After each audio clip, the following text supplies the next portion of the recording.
In the dark chapters of history, few stories are as chilling as the reign of the Templars. These remarkable individuals, known as the Knights Templar, were a religious military order with a mission to safeguard Christian pilgrims during the Crusades. But, as it turns out, protection wasn't the only thing the Templars were responsible for. In fact, the Templars were one of the most violent factions in the world, and were responsible for some of the most brutal punishments in human history. Blasphemy and corruption.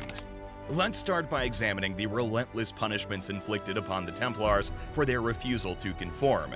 King Philip IV of France and Pope Clement V accused them of heresy, blasphemy, and corruption, all driven by their insatiable greed for the Templars' wealth and power. During the trials, the Templars, subjected to unbearable torture, confessed to a range of sinful and criminal behaviors. These shocking false confessions included spitting on the cross, engaging in forbidden sexual acts among members, denying Christ, and worshipping false idols. The dark saga of their arrest, torture, and eventual execution by burning at the stake stretched across several agonizing years, leaving an unforgettable history: the birth and rise of the Templars. So let's travel back in time to uncover the origins of this infamous order. In the 12th century, during the chaotic era of the Crusades, the Templars emerged as a religious military order with a noble mission: to protect Christian pilgrims on their sacred journeys to the Holy Land. In the 12th century, holy wars erupted in the Middle East, driven by the urgent need to aid the Byzantine Empire against the invading Seljuk Turks. In response to this, a group of 9 French knights, led by Hugues de Payens and Godfrey de Saint-Omer, founded the Templars in 1119. They took up residence in the former Temple of Solomon and named themselves the Poor Fellow Soldiers of Christ and of the Temple of Solomon.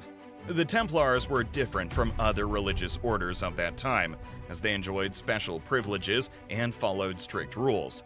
In 1129, at the Council of Troyes, Pope Honorius II granted them autonomy and authority over other orders through a papal bull.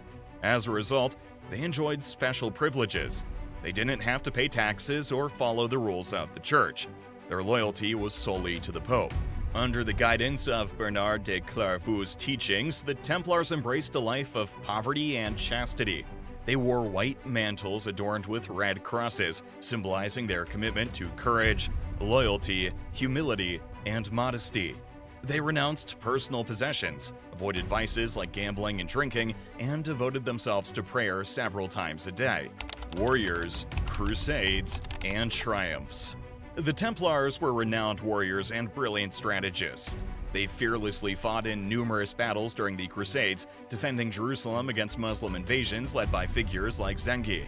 They even joined campaigns to expand and reclaim Crusader states, such as their involvement in the Second Crusade with King Louis VII of France and King Conrad III of Germany. However, they faced a major defeat at the Battle of Hattin, where Saladin emerged victorious and captured Jerusalem. But the Templars didn't give up. They joined the Third Crusade, which eventually secured a truce with Saladin, allowing Christian pilgrims to visit the Holy City. Their dedication remained strong until 1291, when the Mamluks overpowered them and took control of their last stronghold in Acre. This marked the end of the Crusader states. Throughout their history, the Templars showcased bravery and resilience, defending their cause in the face of adversity. Their military prowess and unwavering commitment made them a force to be reckoned with during the Crusades, leaving a lasting legacy that continues to captivate our imaginations today: the fall of the Templars. The Templars found themselves in a grave situation, accused of heresy, blasphemy, and corruption. Their dire circumstances were set in motion by King Philip IV of France and Pope Clement V. King Philip IV owed a great debt to the Templars for their financial aid in his military campaigns, but instead of gratitude, he aimed to wipe out their power. Seizing the opportunity, he influenced Pope Clement V to issue a papal bull, decreeing the arrest and trial of every Templar. The tables were turned on these noble knights, as the very authorities they once trusted became their enemies.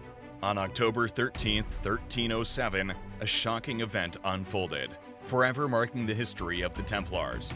In a surprise assault, hundreds of Templars in France were captured, setting the stage for a grim chapter in their story. What followed was a horrifying ordeal orchestrated by the Inquisition.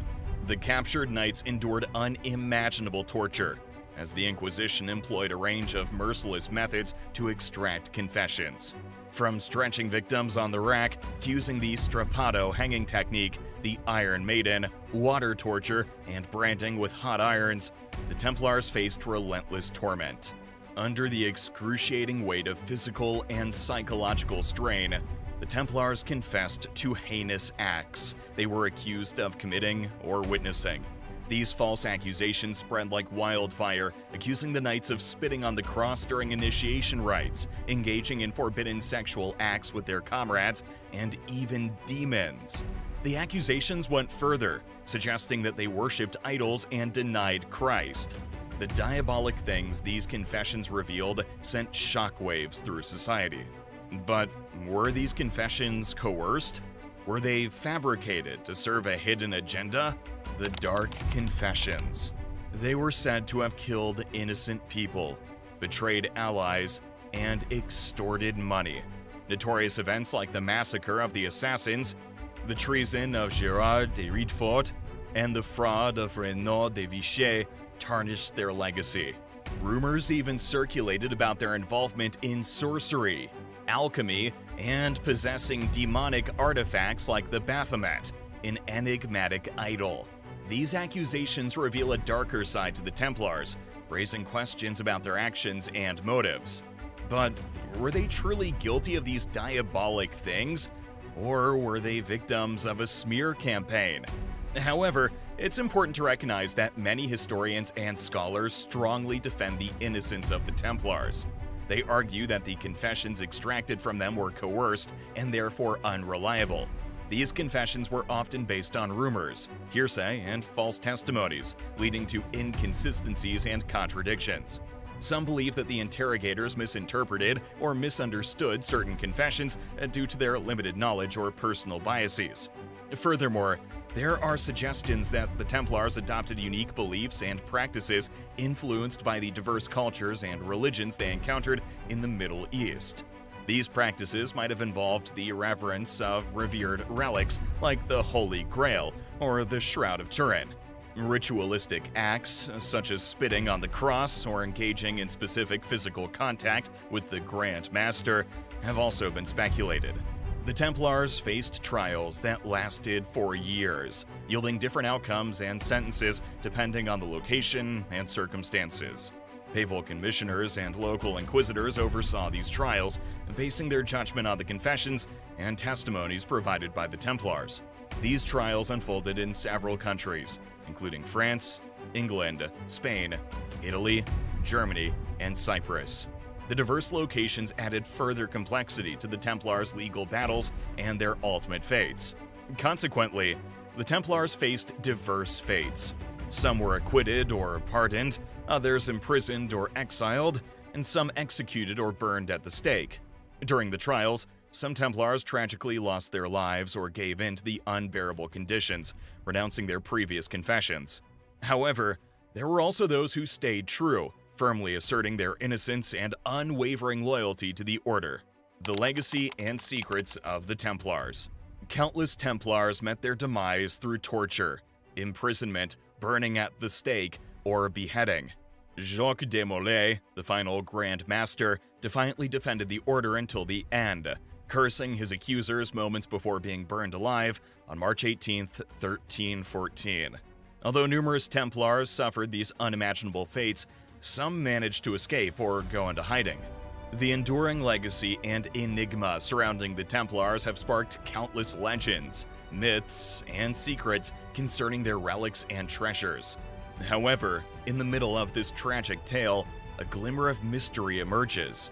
Some Templars manage to escape or vanish into the shadows, leaving behind a legacy that continues to inspire countless legends, myths about their hidden treasures, Speculation suggests that these brave individuals may have safeguarded cherished relics and treasures, such as the Holy Grail or the Ark of the Covenant, concealing them in undisclosed locations or entrusting them to other guardians.